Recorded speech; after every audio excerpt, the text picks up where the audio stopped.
Tapi kalau itu tidak dikendalikan dengan baik, PSN ini kemudian menjadi titipan dari kanan kiri. Calon Presiden Pak Ganjar Pranowo, tadi saya bisik-bisik ke beliau, Pak, nanti habis dilantik, besoknya langsung masuk ke daulatan pangan. Food estate ini konsepnya itu tidak seindah yang dibayangkan dan tidak sesuai dengan daripada tujuannya. Meskipun kita bisa bilang lahan sudah dibuka, sudah terlanjur dibuka, tapi food estate belum ada yang terbukti berhasil.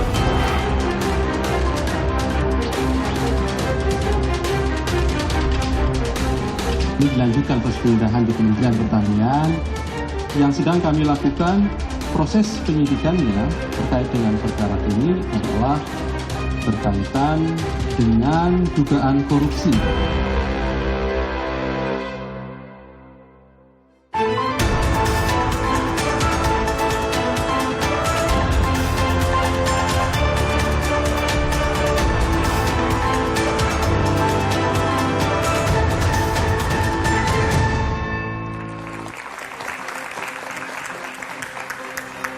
Saudara, Presiden Jokowi telah menunjuk pelaksana tugas Menteri Pertanian usai Syahrul Yassin Limpo mengundurkan diri dari posisi menteri karena diduga terjerat korupsi. Ironis karena ini terjadi kala Presiden Jokowi tengah kencang menyuarakan pentingnya ketahanan pangan dan mengingatkan ancaman krisis pangan. Sementara food estate, proyek strategis nasional yang diniatkan guna mewujudkan kedaulatan pangan dianggap gagal dan tidak sesuai harapan. Bakal Capres Anies Baswedan mengatakan proyek strategis nasional rentan hanya titipan. Apakah kritik Anies Baswedan diarahkan pada food estate, proyek strategis nasional yang dikomandoi Menteri Pertahanan, dan bagaimana nasib program ketahanan pangan di tengah krisis kepercayaan terhadap Kementerian Pertanian? Kita akan membahasnya bersama sejumlah narasumber. Sudah hadir di studio Kompas TV Andi Akmal Pasludin, anggota Komisi 4 fraksi PKS. Selamat malam, Bung Andi. Juga sudah hadir Andre Rosiade, anggota Dewan Pembina Partai Gerindra. Bung Andre. Malam, Priska. Dan juga nanti akan bergabung Ahmad Lukman Jupiter, politisi Partai Nasdem. Dan juga nanti akan bergabung pula Ansi Lema, anggota Komisi 4 fraksi PDI Perjuangan. Hadir juga di studio teman-teman mahasiswa dari Universitas Indonesia, Universitas Esa Unggul, UPN Veteran Jakarta, Politeknik APP Jakarta, dan Unika Atma Jaya. Saudara, inilah Dua Arah. Saya Friska Clarissa.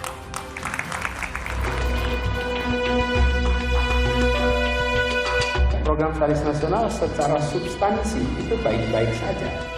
Yang problem yang kita sering alami adalah bagaimana PSN itu disusun. Tapi kalau itu tidak dikendalikan dengan baik, PSN ini kemudian menjadi titipan dari kanan kiri. Anies Baswedan lagi-lagi membuat pernyataan yang menjadi sorotan. Bakal Capres Koalisi Perubahan itu menyebut PSN berpotensi jadi ajang proyek titipan kiri dan kanan. Kritik Anies kemudian dibalas Presiden Joko Widodo dengan tantangan. Jokowi pun meminta data proyek strategis nasional yang disebut sebagai titipan. Ya ditunjuk saja. Proyek yang mana, yang titip siapa? Setali tiga uang dengan Jokowi, bakal Capres yang diusung PDI Perjuangan Ganjar Pranowo juga meminta agar data itu diungkap, agar tidak jadi spekulasi. Dibuka aja.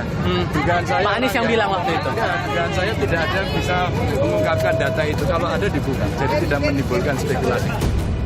Persoalannya adalah bagaimana memilih ini sebuah proyek strategis nasional. Dan ini sepenuhnya kewenangan dari eksekutif. Masyarakat tidak punya ruang untuk katakanlah memediasikan, mempertanyakan. Dan itu kasus-kasus seperti Rempang jadi sangat mudah muncul dan itu tidak cuma di tempat. Tidak bisa dipungkiri, sejumlah proyek strategis nasional belakangan memang menjadi perhatian publik. Pasalnya tidak hanya cerita sukses pengerjaan PSN yang muncul ke permukaan, tapi ada pula kritik yang disuarakan. Mulai dari transparansi hingga pelaksanaan yang dinilai mengesampingkan hak masyarakat yang terdampak. Bahkan ada pula yang dituding gagal dalam pelaksanaannya. Salah satu yang jadi sorotan adalah proyek strategis nasional food estate yang ditujukan untuk menjaga ketahanan dan kedaulatan pangan nasional. Food estate terbukti gagal, maka jalan cepat yang bisa dilakukan adalah mengintensifikasi tanah-tanah pertanian punya rakyat, diorganisir dengan manajemen bisnis raksasa pangan nasional. Tapi masih ada tokoh-tokoh yang menyerang untuk apa food estate, untuk apa ini. Tidak paham. Kita harus swasembada. Dan kita pernah swasembada. Dan kita akan swasembada kembali. Ya, krisis pangan merupakan ancaman yang nyata. Dan ini tidak hanya dialami Indonesia. Kekurangan pangan itu betul-betul nyata dan terjadi. 22 negara sekarang ini sudah tidak mau mengekspor bahan pangannya. Di tengah anggapan rentannya PSN jadi proyek titipan serta tudingan gagalnya proyek food estate, publik justru disuguhkan kenyataan pahit bahwa ada korupsi di Kementerian Pertanian dan diduga ikut menyeret sang menteri dalam pusaran korupsi. Aduh. Kita juga kehadiran panelis malam hari ini, Dwi Andrea Santosa, Guru Besar IPB sekaligus Ketua Umum Asosiasi Bank Benih dan Teknologi Tani Indonesia. Selamat malam. Selamat malam. Pak Andreas. Ya, selamat malam. Saya ke Bung Jupiter dulu. Di tengah rutinnya Pak Jokowi, Presiden Jokowi mengingatkan soal kedaulatan pangan, tapi terbaru Menteri Pertanian, sekarang ex-Menteri Pertanian, Pak Syahrul Yassin Limpo, terjerat kasus dugaan korupsi. Nasdem melihatnya seperti apa? Ya, tentu saat ini kita masih menentukan, artinya masih terus menjalani dan melihat ke depan apakah konstruksi hukum ini kita harus melihat dengan bukti-bukti fakta-fakta yang ada. Dan sampai hari ini belum disampaikan secara publis di publik statement secara resmi oleh KPK saat ini. Dan memang kemarin kita juga semua bersama-sama dan sudah disampaikan oleh Ketua Umum Bapak Surya Paloh terkait dengan rilis yang kondisi saat ini, memang kita tetap akan secara konsisten untuk mendukung dalam pengentasan korupsi yang ada di Republik ini. Kemarin kan Pak Syahrul mendatangi langsung Ketua Umum, sudah disampaikan juga oleh Ketua Umum Pak Surya Paloh agar mentan mundur, sudah dilakukan Pak Syahrul Yassin. Tapi apa sebenarnya yang disampaikan saat ke Kementerian Pertanian dan juga saat bertemu Pak Surya Paloh soal kasus ini, apa yang ada di benak dan juga di pikirannya Pak Syahrul Yassin Limpo? Ya, memang untuk saat ini kita ingin memberikan ruang yang seluas-luasnya agar Pak Syahrul Yassin Limpo ini lebih konsentrasi dalam hal yang saat ini yang sedang dihadapi, proses hukum yang saat ini sedang dijalani, agar secara profesional. Jadi tidak, karena kalau sebagai menteri kemudian di satu sisi dia dalam menghadapi proses hukum yang harus dijalani, tentu kita harus sadari juga pasti tidak akan secara maksimal dan profesional dalam menjalani yang di saat ini dalam mengemban tugas sebagai Kementerian Mentan ya, sebagai Menteri Pertanian. Oke, jadi agar fokus juga ke proses hukum yang sedang berlangsung, makanya keputusannya mundur. Betul, nah, dan diarahkan untuk mundur. Oke, diarahkan untuk mundur juga oleh Ketua Umum. Kalau Bung Andre melihat keputusannya Pak Syahrul Yassin Limpo ini sudah tepatkah mundur? Ya, ini kan proses hukum ya. Saya tidak etis, kami di Gerindra tidak etis dan tidak elok mengomentari proses hukum sedang berjalan. Tentu kita mendukung seluruh langkah hukum yang dilakukan oleh aparat penegak hukum, yakni KPK. Lalu yang kedua, urusan rumah tangga Partai Nasdem, kami tentu tidak elok mengomentari.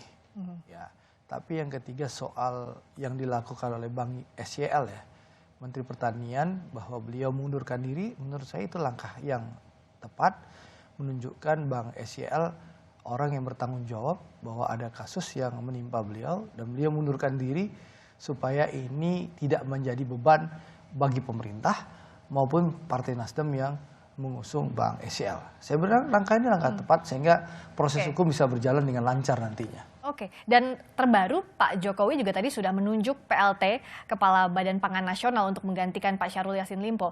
Pak Andi melihatnya ini langkah yang tepat kalau misalnya lihat prioritasnya Pak Jokowi dalam koordinasi terutama soal pangan ini? Saya kira adalah hak prerogatif Pak Jokowi ya sebagai Presiden untuk menunjuk PLT Menteri Pertanian. Namun tentu kita mengingatkan ya, masyarakat dan rakyat mengingatkan agar pembangunan pertanian kita ke depannya betul-betul fokus. Ya. Sehingga harapan agar kita tidak tergantung dengan impor, kita bisa swasembada, kita bisa ketersediaan pangan kita dalam negeri tersedia. Kemudian juga di sisi lain juga kita berharap bahwa petani kita juga ini menjadi sejahtera. Ini kan menjadi PR besar nih bagi pemerintahan Jokowi dalam waktu 1 tahun ke depannya. Karena kami melihat bahwa selama ini belum sesuai dengan harapkan. Apa menjadi janji-janji politik itu nggak sesuai dengan harapan kita. Tidak impor, swasembada gitu ya. Ini kan tidak terjadi gitu loh. Ini kan menjadi pertanyaan kita dan kita tentu berhak dong untuk menagih janji-janji yang disampaikan. Kita melihat juga bahwa program-program untuk ketahanan pangan maupun pangan secara umum banyak yang tidak, bahkan bisa dikatakan gagal. Tidak mencapai sasaran dan tujuannya gitu ya. Walaupun secara ide itu bagus. Upaya gitu ya untuk bagaimana ketahanan pangan kita menjadi kuat. Tapi dalam pelaksanaan ternyata kan banyak masalah gitu. Oke. Seperti itu. Dianggap program ini gagal, banyak kurangnya kata Bung Andi. Ini menuju ke food estate atau tidak? Karena kan ini juga dikomandoi Pak Prabowo. Jadi gini, ini menarik ya. Bang Andi Akmal ini kan politisi PKS, partai pendukung Mas Anies. Kita melihat narasi tadi, apa yang dilakukan oleh Pak Jokowi, saya nonton di TV itu sebagai pengantar, seakan-akan semua salah saja. Padahal kalau kita lihat survei, 82% masyarakat itu puas dengan kinerja Pak Jokowi. Kita harus jujur, mungkin Mas Anies mewakili dan dengan PKS mewakili sekitar 18% itu. Saya kira diundang sih sebagai Komisi 4 ya, bukan Pak, sebagai... gantian dulu bicaranya. Lalu yang kedua, memang seakan-akan kalau memang bicara itu kan memang indah, gampang. Apalagi kita kan tahu PKS periode yang lalu 10 tahun loh jadi Menteri Pertanian. Dan faktanya sampai sekarang memang kita berusaha untuk swasembada. Jadi memang kalau bicara mengkritik itu gampang. Tapi waktu dikasih kekuasaan, mohon maaf juga 10 tahun PKS menjadi Menteri Pertanian. Saya ingin menyampaikan bahwa pemerintah sangat serius kalau bicara memastikan bagaimana swasembada pangan ini. Kenapa? Pak Prabowo sendiri, Friska, kami punya yang namanya 17 program prioritas untuk pemilu 2024 ya. Nomor 1 itu adalah mewujudkan swasembada pangan. Nah, dari 17 program prioritas itu ada 8 program cepat. 8 program cepat itu apa? Salah satunya adalah bagaimana bisa ya menyiapkan lahan pangan ya untuk kebutuhan pangan kita.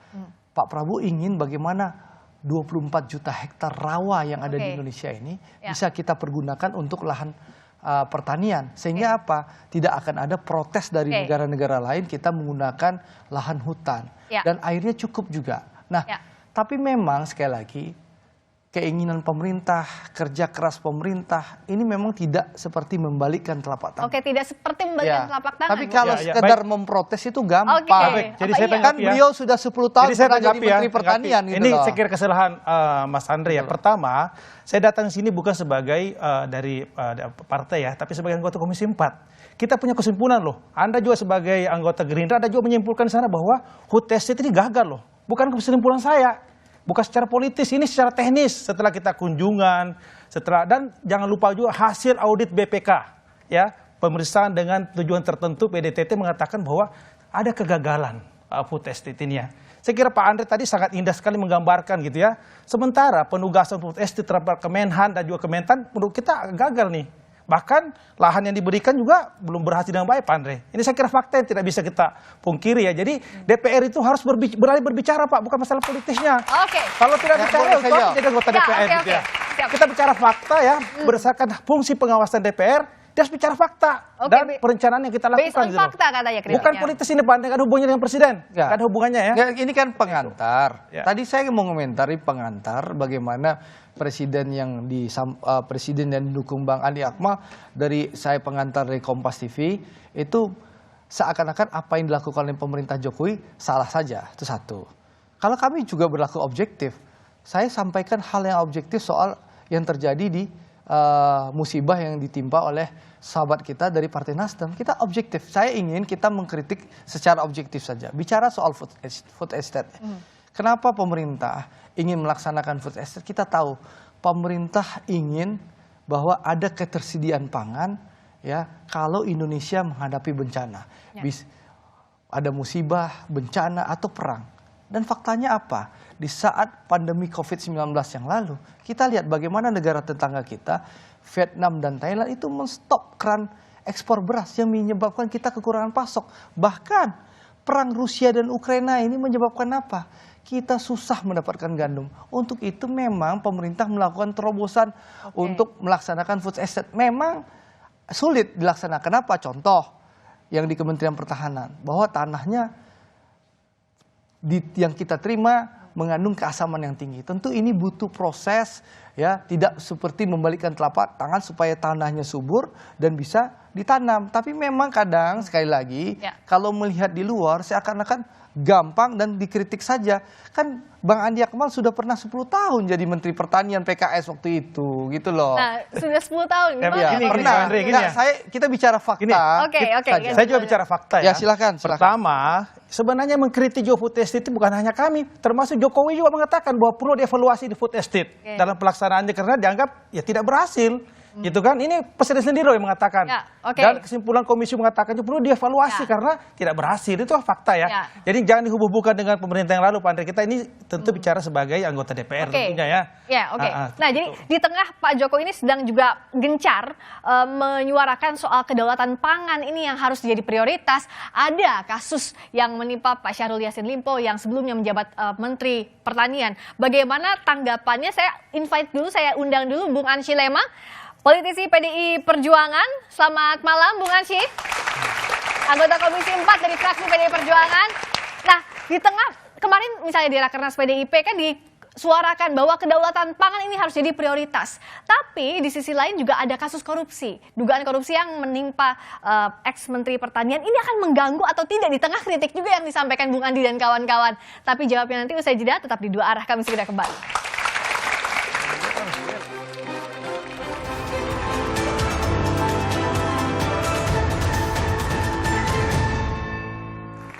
Masih di Dua Arah bersama saya Friska Clarissa.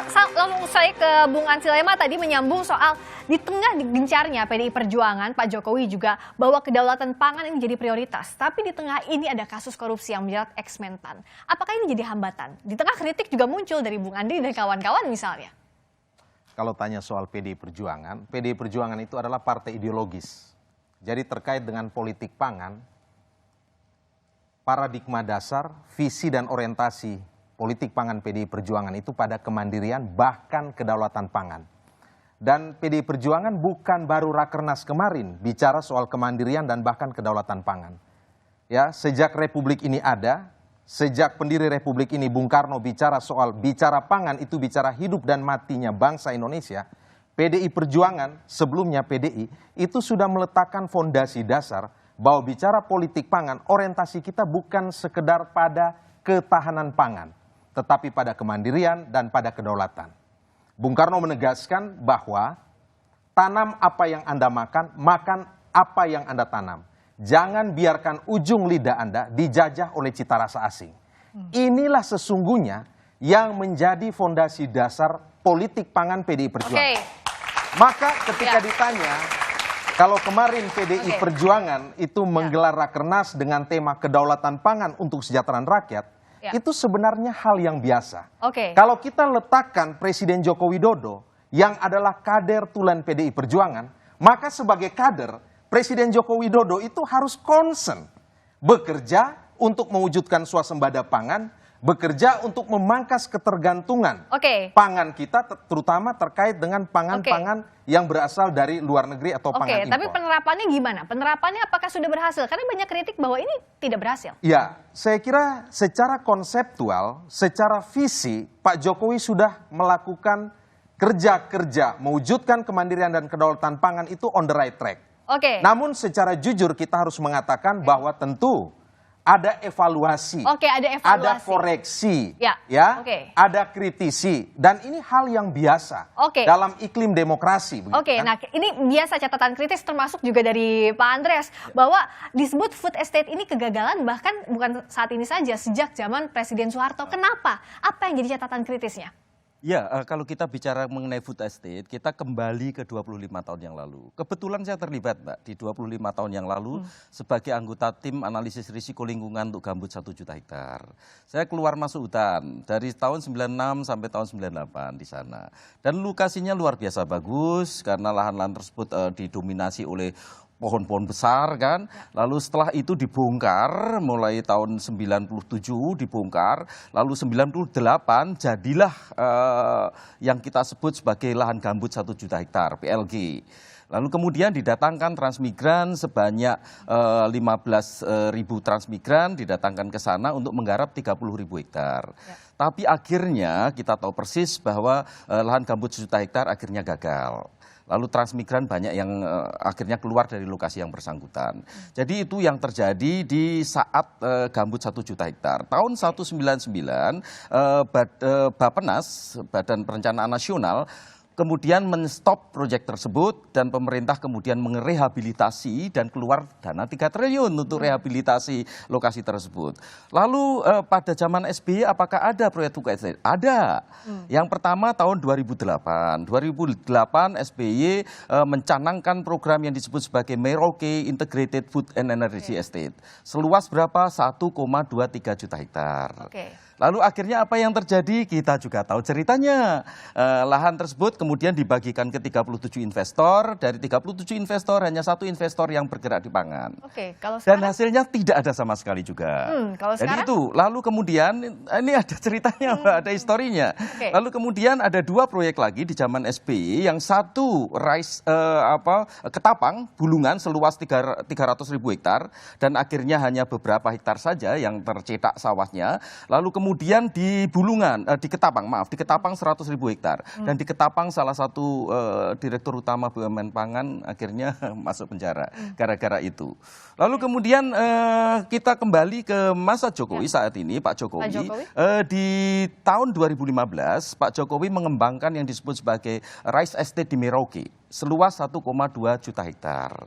Dan itu juga kita tahu ceritanya, tidak ada jejaknya sama sekali pengembangan rice estate di Merauke. Lalu di tahun 2000 kemudian dikembangkan, 2020 maaf, dikembangkan yang sekarang ini kan ya. Pada saat itu saya tulis di Kompas setelah dinyatakan terkait pengembangan lahan pertanian tersebut, lalu ada potensi kegagalan yang terkait dengan pengembangan lahan sawah atau lahan pangan skala besar. Karena apa? Ada 4 kaidah yang perlu diperhatikan dalam pengembangan lahan pertanian skala besar. Kaidah yang pertama itu kecocokan tanah dan agroclimate. Dalam arti ketika itu kita tabrak, jawabannya pasti, Mbak. Pasti apa? Pasti gagal maksudnya itu. Lalu yang kedua, kelayakan infrastruktur. Infrastruktur itu ada 2. Satu infrastruktur jaringan irigasi dan yang kedua infrastruktur jalan usaha tani. Selama infrastruktur tersebut tidak dibangun dengan sempurna, seperti kasus lahan gambut 1 juta hektar tidak dibangun dengan sempurna, pasti akan gagal juga.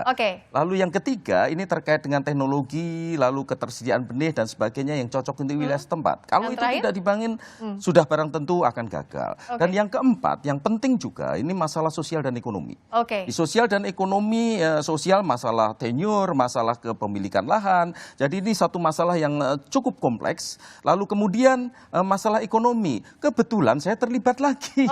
Kami melakukan pilot plan di Blok A2, di lahan gambut 1 juta hektar. Dan hasilnya berapa? Hasilnya 0,85 ton gabah kering panen per hektar. Bersama-sama dengan teman-teman BUMN Pangan. Untuk itu mengapa teman-teman BUMN Pangan tidak terlibat saat ini di proyek food estate. Nah ini dari empat catatan ini sudah ready belum sih untuk diterapkan agar jawabannya tidak gagal lagi di akhirnya, Bung Andre? Oh, pertanyaan saya. Saya ingin jawab ya. Kalau bicara tanggung jawab yang diberikan kepada Kementerian Pertahanan, karena kalau Kementerian Pertanian saya terus terang tidak saya tidak menguasai. Karena kan food estate itu dikelola oleh beberapa kementerian.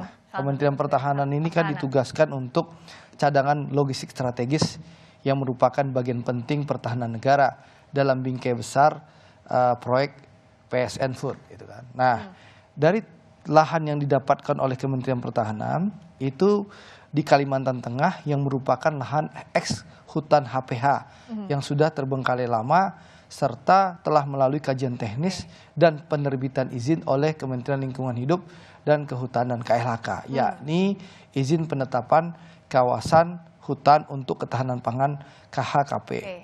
Jadi hasil tinjauan tim teknis kami ke lapangan di area sekitar lahan yang telah diproses juga menunjukkan fakta bahwa mayoritas tutupan lahan di kawasan tersebut merupakan pohon-pohon dengan vegetasi kecil yang tidak memiliki nilai ekonomi industri. Intinya kalau ada tuduhan bahwa kita merusak hutan, tidak benar, karena ini benar-benar ex HPH yang memang sudah terbengkalai. Memang sekali lagi saya sampaikan ini butuh waktu dan butuh proses. Profesor sudah menjelaskan tadi bagaimana pemerintah sejak 25 tahun lalu mulai rezim Pak Harto, Pak SBY sampai Pak Jokowi memang sudah berusaha semaksimal mungkin. Tapi memang ini butuh. Tapi untuk gambaran besarnya kita memang butuh lumbung pangan. Kita butuh swasembada pangan. Karena apa? Kita harus menjadi negara yang mandiri menyediakan ketersediaan pangan kita. Kita butuh atau ada persoalan lain yang harus jadi catatan agar tidak gagal lagi nanti hasilnya, Bung Andi? Baik, jadi sebenarnya kalau kita bicara kemandirian dan ketahanan pangan, saya kira menjadi cita-cita kita semua ya. Semua partai saya kira mau seperti itu. Cuma kita ini kan melihat ya, mereview ya perjalanan selama ini pemerintah Pak Jokowi mengatakan bahwa ada hal yang sangat miris kita ya. Impor beras kita 2 juta ton loh. Bahkan mau ditambah 2,3 juta ton. Artinya bahwa produksi dalam negeri tidak tercapai. Kita tidak mandiri. Ini kan masalahnya di mana? Pertama. Yang kedua, kita melihat bahwa anggaran Kementerian Pertanian atau anggaran pangan kita ini menurun. 2015 dulu 32 triliun, sekarang tinggal 15 triliun. Kemudian subsidi pupuk, petani kita menjerit kekurangan pupuk tidak didapatkan. Jadi kita melihat bahwa kebijakan-kebijakan mendukung ketahanan pangan, kemudian pangan tidak terjadi, sementara kampanyenya luar biasa gitu loh. Agar kita mandiri, kita swasembada, tapi kebijakan kesananya tidak sesuai.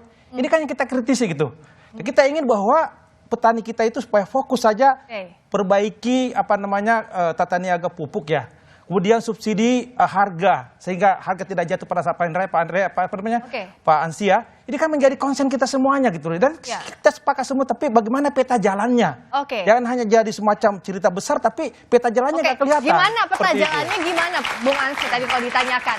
Sesuai track nggak sih? Udah dibahas belum peta jalannya? Maksud Presiden Joko Widodo untuk mengembangkan food estate itu baik untuk meningkatkan produktivitas. Dan produktivitas ini penting untuk ditingkatkan untuk mengurangi tingkat ketergantungan kita terhadap pangan asing. Ini bagian dari substitusi impor yang mau dilakukan oleh Presiden Joko Widodo. Apalagi hari-hari ini dunia ini tengah dilanda oleh 3P. Perang, pandemi, dan juga perubahan iklim. Tentu ini berdampak pada pertanian dan pangan global.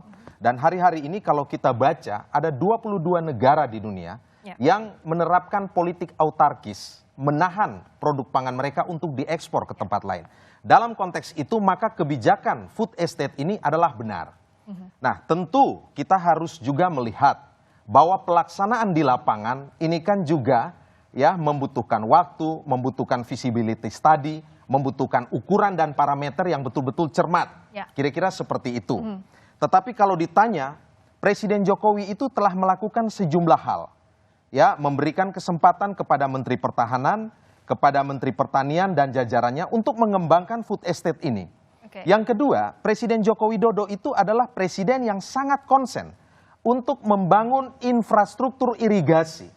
Bendungan, embung, itu direhabilitasi. Dan bahkan jaringan irigasi tersier itu dilakukan. Tujuannya ini semua adalah upaya untuk memberikan supporting system bagi pengembangan pertanian kita. Yang berikut, Presiden Joko Widodo juga membangun jalan dan lain-lain sebagai suatu bentuk untuk membangun konektivitas, keterhubungan, sehingga kemudian mobilitas ataupun distribusi pangan ini bisa berlangsung secara lancar. Dan jangan lupa, Presiden Joko Widodo juga punya peran yang sangat besar untuk mendorong sehingga kemudian kita memiliki kemandirian benih. Ya, berdaulat dari segi benih. Ini juga yang menjadi konsen partai kami PDI Perjuangan selain melakukan diversifikasi pangan berdasarkan kearifan lokal, berdasarkan konteks pewilayahan komoditi. Nah, tentu bahwa hal-hal yang dilakukan oleh Presiden Joko Widodo ini juga pasti masih ada yang belum optimal. Oke, nah harus secara rendah hati kita akui. Oke, ini masih belum optimal. Apakah catatan ini sudah sesuai belum? Kalau Bung Andreas lihat dengan 4 poin tadi, roadmap-nya ini sudah ke sana atau belum? Kita jawabnya nanti, tapi usai jeda di 2 arah. Kami segera kembali.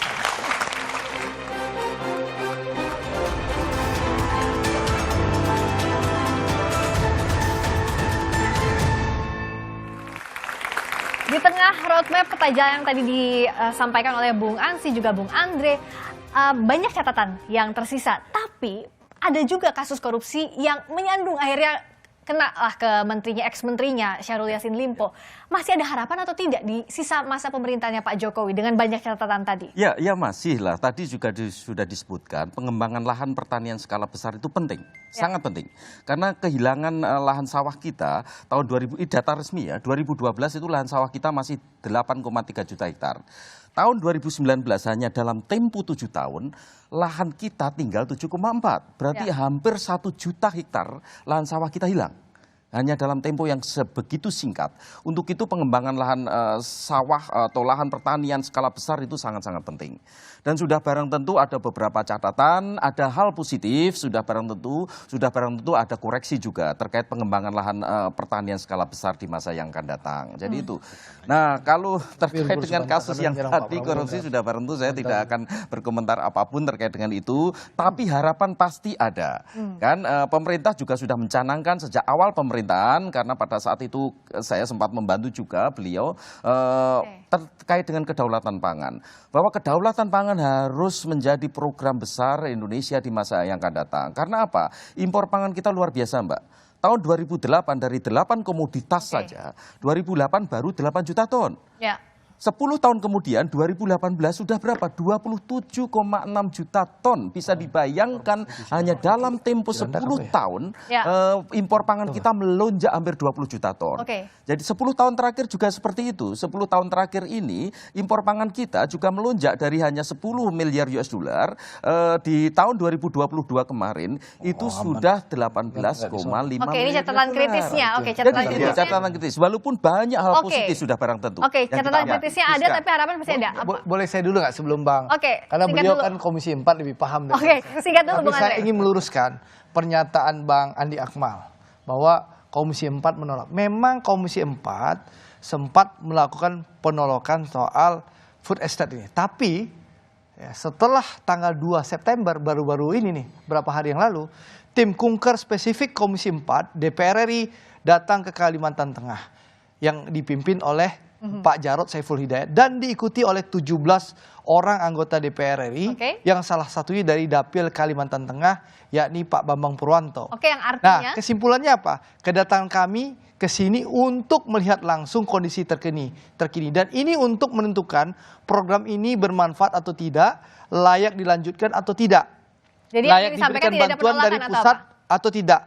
Dari hasil diskusi itu kami mendapat informasi dari petani langsung, juga dari kepala daerah, baik Gubernur Kalteng yang diwakili wakil gubernur dan juga Bapak Bupati Pulau Pisau, bahwa food estate ini memberikan dampak positif bagi masyarakat setempat, khususnya petani, kata Pak Jarod dalam keterangan resmi 2 September. Mas, jadi meski memang masih ada yang perlu dibenahi, terutama tata kelola air dan infrastruktur. Artinya apa?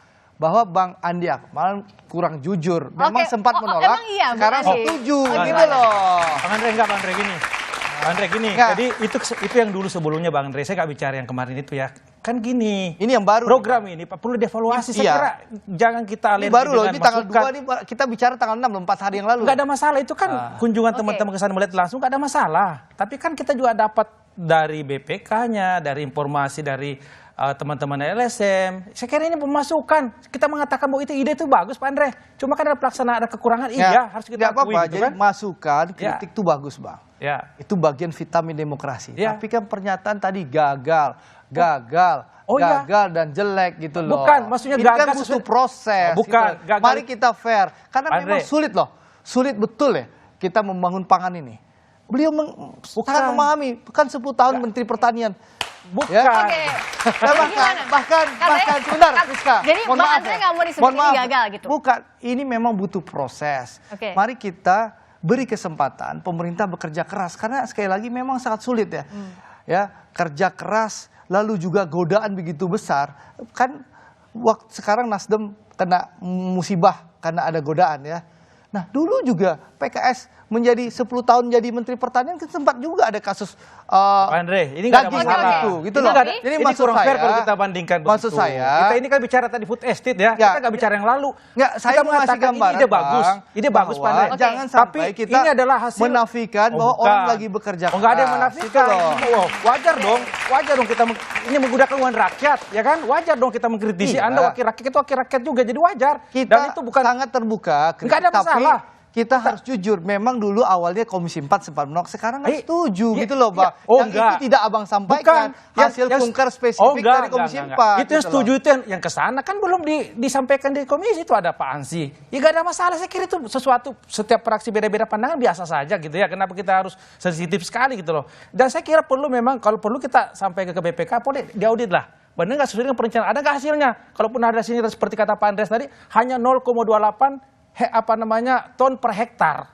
Ya kan itu kan gagal, sementara targetnya 5-6 juta, 5-6 ton per hektar, itu berarti gagal. Gagal memenuhi target Pak Andre. Bukan berarti gagal tidak dilaksanakan, dibedakan dong. Gagal itu maksudnya tidak sesuai dengan harapannya. Gitu loh. Tidak sesuai Iya, tidak sesuai karena targetnya tadi 5 ton per hektar cuma dapat 0,28 ton per hektar, itu kan gagal namanya. Oke, ya kan? seperti itu dong sudah disampaikan. Jadi ini butuh proses, termasuk mengelola tata kelola irigasi dan jalannya. Ini kan berproses. Tapi tujuan food estate itu penting dan baik bagi kemandirian pangan kita. Betul, sepakat. Gitu kalau tujuannya sepakat. Tapi pelaksananya banyak hal yang perlu dievaluasi, ya memang perbaiki betul, gitu loh. Pelaksanaan itu banyak masalahnya. Bukan hanya di pemerintahan Pak Jokowi juga, di pemerintahan sebelum juga. Tapi itulah kita benahi bersama-sama. Kita berikan kesempatan, aja, dukung orang bekerja, jangan apapun yang dikerjakan semua salah aja gitu loh. Oke. Dan di tengah perdebatan ini kita juga tahu yang jadi catatan, yang pertanyaan saya juga tadi ke Pak Andreas, bahwa saya mau tanya ke Pak Jupiter. Gimana nih? Ada kasus yang akhirnya mengakibatkan Syahrul Yassin Limpo mundur dari Kementan. Tapi sebelum mundur ini ada titipan atau tidak? Karena kan masih ada PR yang harus dilaksanakan, salah satunya soal food estate ini. Ya, memang kita harus pahami bahwa kemarin bagaimana pada saat Pak Mentan menuju ke Roma itu mewakili Bapak Presiden Republik Indonesia untuk mendapatkan penghargaan, yaitu terkait dengan pengendalian hama dan hewan besar. Dalam hal ini banyak kerja-kerja yang sudah dilakukan melalui program prioritas untuk nasional, program pangan dan kedaulatan pangan. Memang kedaulatan pangan ini menjadi seluruh pemimpin negara itu memikirkan di tahun di mana pada saat seluruh negara mengalami masa-masa pandemi. Dan dalam hal ini namun harus dievaluasi melalui hal-hal banyak. Dan kita harus akui bahwa banyak juga kekurangan yang saat ini yang terjadi. Yang dimana kedaulatan pangan ini harus berorientasi untuk kepentingan nasional dan untuk kepentingan juga bagaimana petani. Contoh misalnya seperti di Gunung Mas. Di Gunung Mas itu harus kita akui juga bahwa banyak sekali penduduk lokal di sana. Mereka bahkan menangis. Mereka menangis bagaimana yang selama ini pohon-pohon yang sudah ditebang. Dan di situ mereka menyayangkan gitu loh, bahwa di situ ketika ingin ditanam singkong ternyata kondisi tanahnya itu bebatuan, artinya tidak mungkin tanah itu bisa tumbuh singkong. Dalam arti ketika dilakukan sebelum dilakukan penebangan pohon, dan ini suara dari rakyat bahwa sebaiknya dikaji dulu gitu loh. Nah apa catatannya kalau Bung Ansi lihat? Saya kira poinnya adalah kita harus mengakui bahwa program food estate ini pasti baik. Tetapi juga kita juga harus secara rendah hati mengakui bahwa perlu ada kajian evaluatif secara komprehensif. Kan begitu. Ya. Tentu di sini ada Menteri Pertanian juga yang juga punya tanggung jawab untuk melakukan kerja-kerja untuk mewujudkan kemandirian dan kedaulatan pangan ini. Saya ingin menyambung yang dikatakan oleh Prof. Andreas tadi terkait dengan lahan. Ya. Tentu hal yang paling penting itu kita harus secara tegas untuk menghentikan alih fungsi lahan. Konversi lahan-lahan terutama lahan produktif ke menjadi lahan-lahan yang diperuntukkan bagi di luar pertanian. Ini menjadi hal yang paling penting dan ini juga menjadi salah satu poin rekomendasi dari Rakernas PDI Perjuangan. Yang kedua, kalau bicara Presiden Joko Widodo, Pak Jokowi itu konsen betul bicara tentang regenerasi petani. Karena kalau kita lihat dari segi usia dan tingkat pendidikan, mayoritas petani kita itu adalah petani usia sepuh. Ini sudah dipikirkan sampai hal di lapangan, termasuk soal hal regenerasi seperti petani. ini juga harus disampaikan ke publik supaya publik tahu bahwa Presiden Joko Widodo itu punya kepedulian untuk membangun regenerasi petani, menghadirkan petani-petani milenial dengan dukungan konkret dari negara. Ini sudah difikirkan oleh pemerintah, kalau tadi dari PDIP juga Gerindra. Nah, tapi kalau yang Bung Andi selain kritik soal food estate, apa proyek strategis nasional terkait pangan yang masih perlu dikritisi dari PKS melihatnya? Tapi jawabannya nanti usai jeda di dua arah kami segera kembali.